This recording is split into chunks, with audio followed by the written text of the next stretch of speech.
so you're notified when we go live here in the future. Tim, you ready to talk some defensive PFF grades, sir? Oh, yeah. You said defense? You know I'm all ears, man. Let's go. All about it. Tim says, you got some defensive talk. Get over here! Belt to ass. BTA. Know what I'm saying? Let's go, baby. Love it. All right. So what I thought we would do is let's just take a quick look at the defense and see which players are really standing out on the Packers defense right now. Okay. Maybe pick the top 3 players so far in the first 4 to 5 weeks of the season. And no surprise, Tim, at the top of the list, Micah Parsons, 92.7 with a 93.4 pass rush grade. When you talk about you never overpay for good, you're willing to overpay for great. This is the epitome of it right here, man. He has done everything you've needed him to do. And listen, this isn't just, okay, he's having a great year with the Packers. Look at these grades, guys. From 21 when he came in the league, 89, 91, 92, 90, 92.7. If you're going to overpay, Tim, this is the guy you want to overpay for, man. Yeah, absolutely. Especially if you're giving up first-round picks when you're going to be competing for Lombardi trophies, right? We don't care. We'll take these grades all day. Imagine if they actually called holding penalties against Micah, that would be he'd probably be in the 95 plus across the board in PFF grades. But yeah, we kind of saw this coming. I was a little hesitant because at the time, when it was kind of the rumor mill was churning, I had heard, auction off the farm, give up Rashan Gary, give up multiple picks, and I was absolutely against it. But I never once doubted Micah Parsons' ability as a edge rusher, and we're seeing it now. And a guy who had no preseason. Very little action in training camp or preseason. And I think he's going to hit his stride just in time, honestly, as we come out of the bye week here going forward. And, he has definitely made our defense better. I mean, there's no two ways about it. Yeah, and obviously Rashan Gary is hitting home for more sacks than Micah right now. I expect that to change. I think if we come out against Cincinnati and Rashan Gary puts another good game on tape, and let's say he gets a sack or 2 in that game, I think offenses are really going to have to start to think about, okay, how do we handle 52 along with number 1 here in Micah Parsons? It's not that they'll ever stop double teaming Micah, but what's crazy is we've shown you on the tape with Gary's sacks, 2 of those 4.5 sacks, which was leading the league going into this week 5, right? 2 of those 4.5 sacks were with Parsons on the sideline. So Gary was taking care of business with Micah even on the sideline. So imagine Gary kicking your ass, and then all of a sudden you bring 1 in off the bench on 3rd down, and you're going, okay, what the heck are we supposed to do here, right? Yep. But again, as the season goes along, you've also seen them chipping Gary a lot too. The people who are so hell-bent on making it sound as if Gary is not a good football player, they conveniently never mention Gary getting chipped like he is. It's just like, well, he's got one-on-one bag. This is the Parsons. I seen an article the other day, and I won't name names, but it's the Parsons effect. You do know that 2 of those 4.5 sacks came with Parsons on the sideline. How is it the Parsons effect? What are you even talking about? You know what I mean? Now, does it help? Absolutely it helps. But to just conveniently leave that off because you've written article after article and did radio programming after radio programming about Gary being this mediocre player. They changed that tune when he came off to a hot start this year, right? Absolutely. It then turned into, well, no, he's a good player. He's just not worth top edge defender money. He's not getting top edge defender money, right? He hasn't in the last 3 years, to be honest with you. So you're talking about Parsons getting on average, what, $50 million a year quarterback money? And you got Gary, who his cap hit 2 years ago was $11 million, then $17 million, and now like $25 million. So he's half of Parsons' salary and has more sacks than him. That's not to knock Parsons. He's eating double teams. He's winning pass rush win rate. But boy, oh boy, Tim, I could not agree more. When we heard the rumor, it wasn't even a rumor. It was, and listen, I love Jason Wilde, but Jason Wilde said, I would be willing to give up 3 first-round picks and Rashan Gary for Micah Parsons. I went, somebody's on the pipe. Somebody's got to put the pipe down. Mike, what are we talking about here? Thank God they didn't go through with that kind of trade. And to me, it hurt enough getting rid of Kenny Clark, although that was a lot easier for me because you knew the plan was to move on from him next year anyway. So. In two first rounds, not 3. Not 3 draft picks, 2 picks instead. So, yeah, luckily all is right in the world. Thanks, Jerry. Appreciate it.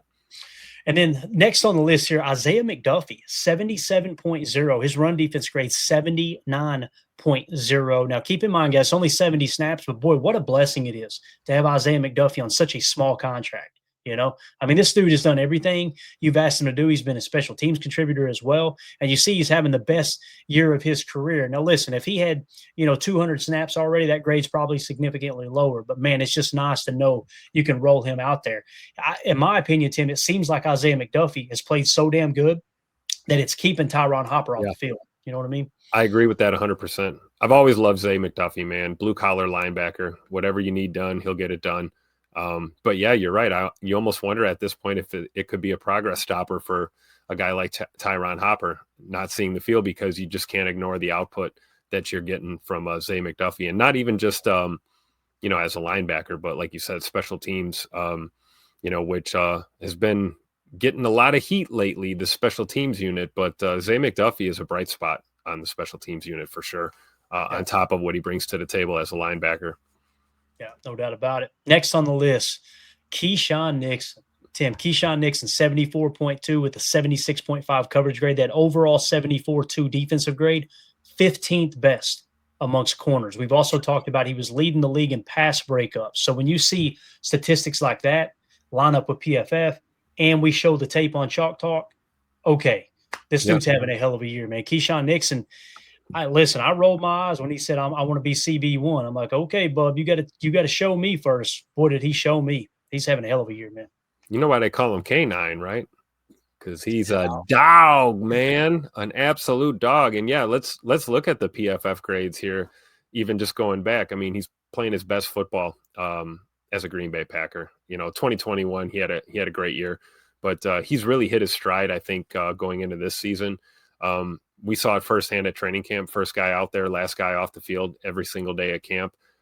You're right. He wasn't just saying that, I'm CB1. He was willing to walk the walk and back it up. And we're seeing it, man. I'm hoping for an all-pro year here out of Keisean for sure. And it's not just this season. Like when he improved in 2023, his PFF grade was a 60, right? Last year, he jumped to a 64.1. In my opinion, that happened when they moved him outside. He started to play better. We said it was all over the tape. Like, I did not expect him to be a better cornerback than a slot corner, like an outside corner than a slot corner. I did not expect it at all. And that has been the case the entire time. You've seen him improve last year when they moved him. And then this year, he gets a full offseason working as the outside cornerback. And lo and behold, 74-2. When we needed it the most, right? The Jair debacle, we needed an outside corner. And I was with you, Clayton. I was completely shocked because I was convinced for a while that Keyshawn's best spot on the field was slot. And, luckily we drafted Javon Bullard, and, Keisean was able to hold down that outside corner position. And he is, for all intents and purposes, he's CB1 on this team until proven otherwise.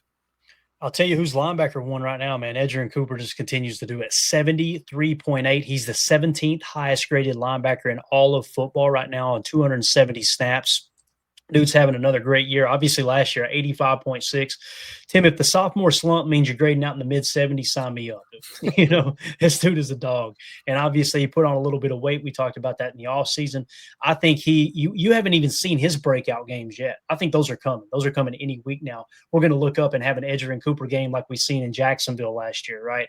Or just name a game, because he was unbelievable. He was the 5th highest graded linebacker last year. I love the fact that this is the sophomore slump. This is the floor for Edgerrin Cooper. Seems to be in the low to mid 70s. Absolutely awesome. Yeah, absolutely. I mean, and I fully expect that grade to improve throughout the year. Like you said, I can totally see Coop stringing a couple of performances together that are just top notch, and really, I think he's getting used to, maybe the Micah Parsons effect is what we've seen. We've seen Micah kick back to stack backer on a couple of these, mug looks. And it's just getting used to, how Hafley is deploying the personnel that we have. And Cooper is a solid player, man. He's, that's probably the floor, right? Low 70s, I think, like 73.8 right now so far. I think that number is going to continue to improve overall throughout the year. Definitely. Jake points out, Coop just missed a couple tackles last game, had dead to rights in the backfield or at the line, but those things can happen to a second-year player. He's in the right gap, and that's the main thing. Absolutely, Jake. And you go back to the Cleveland game, that big explosive play that Quinshon Judkins had. I mean, he got bear hugged. Edgerrin Cooper got bear hugged from behind. It should have been a hole. I remember watching it live going, damn, he jumped in the wrong gap. And I put a negative mark on my notes, went back and watched the all 22 and more specifically the end zone cam was like, nope, he was in the right gap. He read it perfect. He just got held from behind and the official went, I ain't seen nothing. And lo and behold, explosive play leads to the first points of the game, I think, for Cleveland in that situation. So I feel like Edgerrin Cooper is going to be just fine, man. I think you're going to see that breakout. I would not be surprised if he finishes in the 80s, Tim. I really wouldn't. So yeah, absolutely. Yeah. Next on the list, man, surprise, surprise, LVN. We talked about it in training camp. You could see it all over training camp. Everybody was the buzz around camp was LVN seems to be taking a step. He is the 35th highest graded edge defender at a 73.3. You love to see it here, man. So obviously his rookie year, 62. Last year took a step back in Jeff Hafley in the first year in Jeff Hafley's defense at a 52. Keep in mind, guys, he played 3-tech, right? He played kind of a defensive tackle, a 3 to a 5 tech, essentially, in Iowa's defense. So he was kind of an interior hybrid defensive tackle, I guess you could say, right, in college. He gets drafted by the Packers, and they say, all right, Bob, you're playing outside linebacker in the 34 now. He had to learn that. Then they fired Joe Barry, bring in Jeff Hafley. All right, now you're going to go out and play a 7 to 9 tech defensive end spot. This year, they're breaking out the cheetah package where you got Micah Parsons, Rashan Gary, and Lucas Van Ness on the field. Now, Tim, you're seeing him in a 3-tech in the cheetah package. So he's back at a 3-tech, which is closer to what he played in college, 3 to 4 eye type look. And lo and behold, what do you got? A 73.3. My man seems to be breaking out here. He seems to be answering the call no matter what he's asked to do, honestly. And it's not about, good or great. It's just about being effective as a football player within the scheme, I mean, we talked about Devonte Wyatt being down. I wouldn't be surprised if they threw LVN at 0 once in a while. If they, I'm sure he could handle it if he was asked to. But I think it shows the versatility. But you're right. When you're asked to move around and then you can kind of get back to a spot that you're familiar with, you see guys start to excel for sure. And it's just awesome to see LVN in year 3 really breaking out. And it's a testament to really Hafley and Coach Covington, how this defense is developing. Yeah, Daryl in the chat says LVN pushing forward with power and strength. And, you're not the only one that mentioned that. I remember Micah Parsons talking about LVN's bull rush and playing unselfish football and allowing them to get freed up. He shouted them out a couple times on how LVN's doing the dirty work. When you're doing the dirty work and you're still grading out like that, because typically PFF isn't very kind to players like that, right? Yeah. Okay, you're just occupying a double team or you're just blasting inside. They'll say, well, he didn't get anywhere near the quarterback, give him a -2. And in all honesty, in that TE stunt, he's going in and blasting the guard into the center and then allowing Micah Parsons to come off of that, right? Yep. Or vice versa. Him, LVN doing the TE stunt and blasting the guard into the tackle and allowing Micah to loop back inside. That's coaches are looking at that tape going, great job, LVN, where people like PFF sometimes are going, So yeah, it's a little more nuanced than what you see, at first or second glance even. And I think you're right. As long as the coaches are happy and he's executing, the scheme and what he's expected to do. I mean, that's what we should want as fans, right? That's why PFF is huge. Don't get me wrong, but it's not everything, right? Yep, definitely. Next on the list, Evan Williams, 73.1. He's got a run defense grade of 80.2. And this is what we've seen on the college tape. I didn't expect him to be as good in coverage as he's been the first 2 years in the league. He's got a 67.8 as it sits right now. But man, oh man, seeing that 80.2 reemerge. And what's crazy is the majority of the Chalk Talk clips that we've had, maybe it's just been kind of the luck of the draw. The ones that we have seen on some of the explosive plays was McKinney in the box. You haven't seen Evan Williams on our Chalk Talks in the box as much as McKinney. It seems like they're trying to get McKinney closer to the ball. And Evan Williams, I think, has done an excellent job. But he's the 19th highest graded safety in the league right now. We talked about this. In 2 years, 3 years, when you have to make a decision on Xavier McKinney, whether he's going to return or not, he's getting firsthand knowledge from one of the best safeties Xavier McKinney is Evan Williams getting. And he's going to be prepared to lead that safety room when it is time to move on from Xavier McKinney. So Evan Williams being the 19th highest graded safety at a 73.2 is just absolutely awesome. And here's what's cool, Tim. Steady Eddie. Last year, 72.3. This year, 73.1. This dude's a dog, man. Yeah, I think Evan's going to be one of those guys you just year after year, you're going to see those grades go up and up and up incrementally. You talk about him being able to be an understudy with X back there. I mean, what a great guy to learn from on the field. And then Also, taking the time to get to know Leroy Butler too. I'm sure Leroy gave him a couple of tips when it comes to coverage as a safety. But yeah, man, really just seeing the way that he's played the run this year has really helped us out a lot. And I think he's going to continue to improve year after year. And you're right. It's probably the long-term plan is to have E. Williams back there as your probably your post safety post Xavier McKinney for sure. Yeah, definitely. Coach Lynn, just to bounce back to LVN, he said, do y'all like LVN at 3-tech or edge more? I like him at 3-tech more, me personally. Of course, when we seen him at 3-tech, it means you're in the cheetah package, and that's really exciting to get all three of those guys on the field together. However, you've got this void right now. We don't know when Devonte Wyatt's going to be healthy, right? I think it's safe to say he will not play against the Bengals. Hopefully he'll be ready against Arizona. Although if there's any kind of swelling in that knee, I don't know. Maybe they won't even let him fly across the country to Arizona. You guys know that can be a little tricky. But there's a little bit of a vacuum created there, right? A little void. So why not let LVN just press into 3-tech? As long as Gary and Parsons are both healthy, let LVN play that 3-tech in place of Devonte Wyatt. Man, I have no problem with that at all, Tim. Especially when we get to the next player on our list, I believe, here on the PFF grades. You take a look at Kingsley Enagbare, who caught a lot of heat over the offseason and stuff. He's kind of put together a pretty damn good year for himself so far on limited snaps. And there's another guy you can look to at the edge if you got to kick LVN inside for a consistent basis. Yeah, and he's next on the list. Enagbare, a 72.6. Keep in mind, guys, only 69 snaps, but what else could you ask from this guy, dude? He's playing really good football, and you see he's taking a bit of a step forward as well. 61.4, 62.5, 56.8, and then bang, 72.6. I don't think it's any coincidence, Tim. This sounds like the DeMarcus Covington effect, doesn't it? Oh, yeah, definitely. You could really see that up close and personal. I think anyone who spent any time at camp, over the summer really sees that Coach Covington was a hands-on guy with not only Rashan and, Kenny Clark when he was still here and LVN and a lot of the guys, but really the whole group as a whole. And, these guys are playing for each other out there and they're picking each other up. And I think that's why you've seen a little bit of a leap with Kingsley Enagbare here under the direction of Coach Covington and really Coach Ogabasi as well. And of course the Ball King. So you got to love it.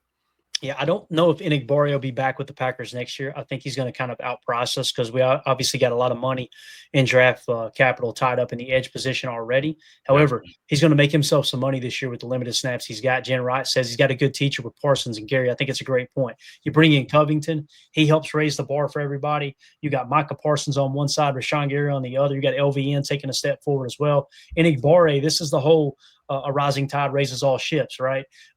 He sees LVN raising his game. Well, guess what, man? I got to raise my game and earn my reps. That way I can get my contract next year as well. So, I'm excited to see what Enagbare does the rest of the year. And you know what?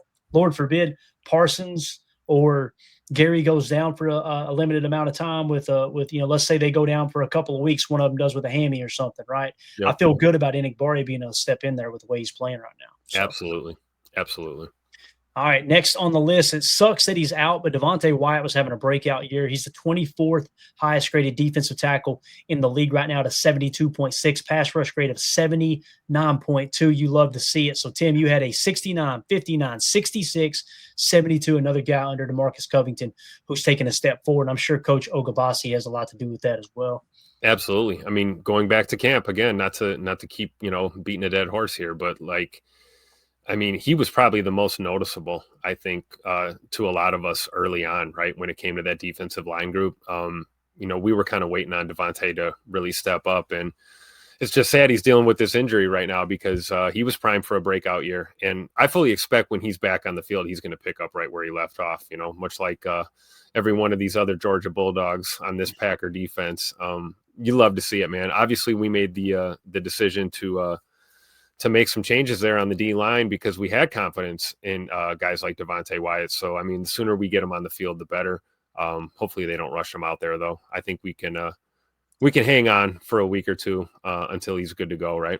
Yeah. Next on the list, Carrington Valentine, 71.4 with a 75.0 coverage grade. He's the 20th highest graded cornerback in all of football. So what you're seeing here, guys, we're not saying PFF's the gospel. Okay. If it were, you're saying that Keisean Nixon is a number one corner and Carrington Valentine, the argument could be made that he's a number one corner, right? And when you're the 20th in the entire league, what that essentially says is there's only 19 other corners that are better than you, according to PFF's grading system, right?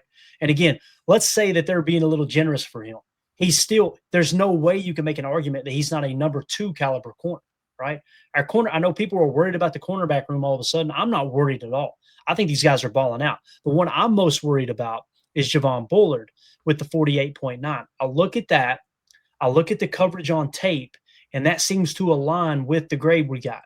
Bullard, to me, he's just one of those hybrid type players. He plays the run, in my opinion, better than he does the pass. And PFF would disagree with that. They got a run defense grade of 39.8. However, when I turn on the tape, I see Bullard playing the run, and I see him playing the screen game, the wide receiver screen game, whether it's a smoke or a bubble. He plays that really well. He kind of plays, just plays underneath. That's his strength, right? But what I would like to see happen, me personally, if we bounce back up, you'll see Nate Hobbs is graded a 68.4. He's the 26th highest graded corner in the game. I would like to see them make the shift. Throw the draft status out the window. Put Nate Hobbs in the slot. If everybody's healthy, put Nate Hobbs in the slot. Put Valentine. Keisean and Carrington on the outside. And now you've got Javon Bullard in the bullpen, right? And then he can play safety as well, coming off the bench if you need him there. And maybe you can focus him on really, really have him key in on special teams and being the number 1 contributor there.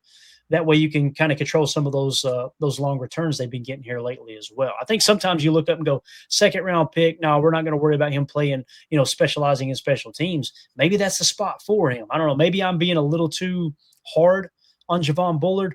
I would just love to see, much like we talked about wanting to see Darian Kennard start at right guard, I would love to see them put Nate Hobbs in the slot and allow Carrington Valentine to really embrace that role as the right cornerback from the defense's perspective, that wide right corner, and then Keisean being wide left corner. So what do you think about that, man? Do you think there's any merit to that, or would you like to continue to see Bullard in the slot? Because I think most fans would say, I want Bullard in the slot. See, it's tough because your gut is yes, because Javon Bullard might be the best tackler in that secondary, pound for pound, honestly, at least at this point. But yeah, the coverage is something to me to be desired. And if you're going to play slot corner, you got to be able to do both, right? You got to lower the boom against the run, fit those run gaps. And then you also have to be able to cover, down up and down the field, across the field. And I think that's where Bullard struggles a little bit in, that goes back to his rookie season, right? We haven't really seen, too many positive strides when it comes to his coverage, although PFF would disagree, like you said. But I'm in your camp, man. I would love to see more Carrington Valentine on the boundary. And we all know Nate Hobbs can play in the slot. He's an absolute dog. And I think at the very least, you're not going to sacrifice the level of slot play we've seen. And that's not a knock on Javon Bullard at all. Right. He's made some damn good plays for us this year in the slot, but coverage is a big issue. And I think that's why the cornerback room gets a little bit of shade sometimes. And maybe it is because we have a linebacker trapped in a safety's body playing slot corner. That's what's happening right now. And you can do a lot worse than Javon Bullard being your number 2 slot corner and, backup safety as well. So maybe you're right. Maybe it is time for a little bit of a change, but we'll see, Especially with Nate Hobbs' injury history, right? Like he's gotten a little banged up in the past. It's not that he's soft. It's actually the opposite. This dude plays physical. Like he is just going to go in there. And you seen the concussion last week. Made a hell of a stop on that play. He just throws his body around. And guys are going to get hurt to play like that. BTA. Exactly. As Jen Wright says, Bullard good against the run. Completely agree there. So like Tim said, him being kind of your backup slot corner, let him key in on special teams. I personally think that's the way to go. Last player we're going to hit here, Quay Walker, Tim. You see the 63.2 and people think, oh, that's not that good. Guys, he's the 32nd highest graded linebacker in all of football. That means you are a number 1 caliber. You understand that? Like if you were to evenly divide, and let's say PFF was everything. I'm not saying it is. Let's just play along with me here.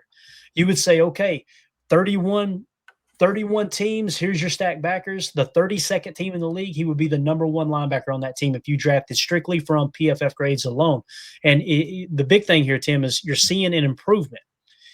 Quay Walker's grades, according to PFF, 52, 58, 57, and now a 63. So he's improving. This, in my opinion, though, is why the contract's not done yet.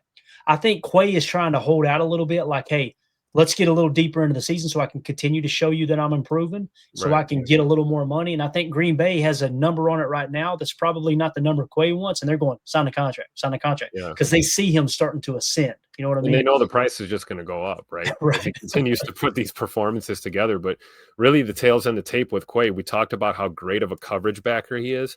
But, man, that run defense has really, really improved this year. 67.1 run defense grade. I mean, that was the biggest gripe about Quay for a number of years was, his looks in the run fit. And he is improving. It's real. I mean, obviously it's a, contract year. So, anybody is going to step their game up, of course. But I think, for a guy that missed a lot of camp, missed most of the preseason with that injury coming back from the rehab group, I think Quay looks as good as he's looked really since his rookie season. So, and you can see it. I mean, he's improving. So, hopefully they get a deal done sooner than later. But I'm not mad at Quay for trying to get every last nickel he can out of this. It's a blessing to sign one contract in the NFL, let alone two. So, best of luck to Quay and to the Packers brass as they try and get something done here. Yeah, and I really hope they do, man, because I think his teammates love him. The coaches, they named him a captain for a reason. He wears the green dot. And the other thing, I want to say going into last week, I believe I heard going into week 5, he was leading the league in tackles. So, and you guys know the tackle stat can be a little misleading, right? He's always been a tackling machine. The depth of the tackle was always kind of bad with Quay. This year, the depth of tackle seems to have improved. It seems like it might be just a yard or two, right? But that yard or two could be the difference between a 3rd and 4 and a 3rd and 6. And you guys know when you go to the play sheet, man, if you get yourself in a 3rd and 8 situation instead of a 3rd and 6, you're calling off a different section of the play sheet. You're going 3rd and medium play calls as opposed to 3rd and long. And it's just, like I said, a game of inches. And that 1 or 2 yards of depth of tackle, which Quay seems to have improved on this year, makes a world of difference. It does. It does. And you see it in the PFF grade because PFF doesn't like Quay, and they're grading him out pretty good this year so far. And, we used to talk about that, right, Clay? The start, stop, shoot. And, we felt like Quay was playing with this kind of this air of hesitation sometimes in the run fits. And I think this year he's just playing without hesitation and he's just playing physical and aggressive. And you're right. The depth of tackle has definitely changed as a result. Yeah, no doubt. All right, guys. So if you're watching this video back later, let us know what you think about the defensive grades right now. Is there a player that we maybe overlooked that you think is playing really good football that maybe PFF disagrees with, right? Let us know in the comments your top 3 players on defense for the Packers so far this season. And make sure you hit subscribe and click that bell icon so you're notified when we go live here at any point. I want to give Emilio a shout out. He's still under the weather. Emilio, thank you so much for the work you're putting in behind the scenes. So what we did is we started a project here, guys, where Emilio is going through and grabbing the PFF grades from the rookies this season, and we're creating a separate draft board. So the draft board we used last year with all of our grades, right? We created a spreadsheet, and we gave everybody access to that in our Patreon group. As Emilio says here, got updated draft board available with current PFF grades in Patreon and gave Clay access to it. So what you're going to see now is our draft board from last year, and you should be able to sort by the overall grades. So you're going to get them in the order in which we had them graded. Again, this is not our personal grades. We have a system that we use with guys that we trust around the league, people like Greg Cosell, Dane Brugler. PFF is implemented in there as well. We got like 7 or 8 different steps that goes into that final grade. And now you'll be able to see, okay, how are they transitioning to the NFL? Keep in mind, if somebody's got an extremely high grade, that doesn't mean that, they're going to be a slam dunk Hall of Famer. Things can change quick. If somebody's got a low grade, keep in mind, guys, as Mike McCarthy said in the past, when he was the coach of the Packers, he said there are no bad players in the National Football League. There's good players and they're great players. And sometimes the difference between a good player and a great player is the scheme they're put in and the players that are playing around them, right? So you got to take all that into consideration as well. I do think it's awesome, though, that we're able to, in real time, on our draft board, be able to look, okay, which guys are performing, which guys are not, type thing. So make sure you guys check that out, and you can get access to that in our Patreon group, patreon.com/Packer Fan Total Access. $3 get you access to everything in there and get you entered into the giveaways as well. We're going to be giving away an autographed Marshawn Lloyd rookie card this week. So if you're a member of the Patreon group, just make sure that that, like I said, the $3 tier, and you get access to all that stuff, the chats, the extra articles we write on the side. And then, of course, sometimes you'll just get a deep dive where I'll just do screenshots of analytics, things that are important to me. And you guys can go in there and take the info for what it's worth. If you don't like it, cool. But if you're looking for some extra statistics, you got that in Patreon as well. So make sure you check that out. Look for that draft board link in there. It'll be in one of the chats for sure. So just go to the general chat and ask where it's at, and we'll direct you in the right spot there. So Tim, tell them about the giveaway we got attached to an awesome charity this month as we get ready to wrap up, man. Yeah, absolutely. Operation Horses Heal. We're trying to raise some money to help some veterans out with equine therapy. You can go to operationhorsesheal.org/how can I help. Every little bit helps, guys. We've got a huge goal of 30K to try and get a truck and a trailer. So every dollar helps, and everything you donate, every time you donate is an entry for your chance to win that autographed Romeo Doubs jersey, courtesy of Packer Fan Total Access. It's the road white, real nice, courtesy of I believe that's Pristine Auctions, right? That's correct. Yes. Yep. Absolutely. So no minimum donation. Anything you donate gives you an entry. Just make sure you put PTA in the comments. You can also scan that QR code in the upper right-hand side of your screen. It'll take you right there. But make sure you do check out operationhorsesheal.org and check out the organization and what they do for veterans and their families, as well as active duty military as well. So great cause, near and dear to our hearts, and just asking for your help. Actually, we got another donation. Shout out to Chris the Casual, and he donated as well. Add him to the list. So make sure you guys support. You got the whole month of October to get your chance to win a Romeo Doubs jersey by helping out a great cause, man, for sure. Definitely. So appreciate everybody who's already donated. You guys are awesome, man. Sometimes we wrap up the show. We say, hey, let's go out and be the change we want to see in the world. I know people think, oh, that's cute, and they roll their eyes. Listen, it's a crazy world out there right now, right? Yeah. You listen to some shows and you watch this sports network or this, that or the other, or listen to this podcast, and people are kind of divisive. We want PTA to be something where everybody can come together, no matter what political party you support, no matter what your religion is, as long as you're respectful and we just keep it the ball in here, everybody's welcome. And I think we can all agree, man, supporting the troops that obviously are dealing with PTSD and other things. Yeah. When you can donate to a great cause like this and support those who provide the very freedom that we've got, we want to make sure we take advantage of that. And it has nothing to do with us. It has everything to do with Operation Horses Heal, and most importantly, those veterans that continue to sacrifice everything, even when they're back home off the battlefield and they're still fighting that battle in their minds. So we certainly appreciate everybody. I know we got a lot of veterans that watch the show. Thank you guys for your service, you guys and gals. And we greatly appreciate you. We're forever indebted for everything that you do. So, Tim, appreciate your time tonight, man. Thanks, Clay. Well said, man. Appreciate it. All right, guys. We'll be back tomorrow, 6:30 p.m. Central for PTA Live. We'll start to dabble a little bit into the Bengals game coming up, man. It's going to be a blast. I think this is the game we're doing the throwback unis, right, Tim? Am I thinking right? I thought it was against Carolina, but maybe I'm wrong. Maybe it is the Bengals game. I'm not sure.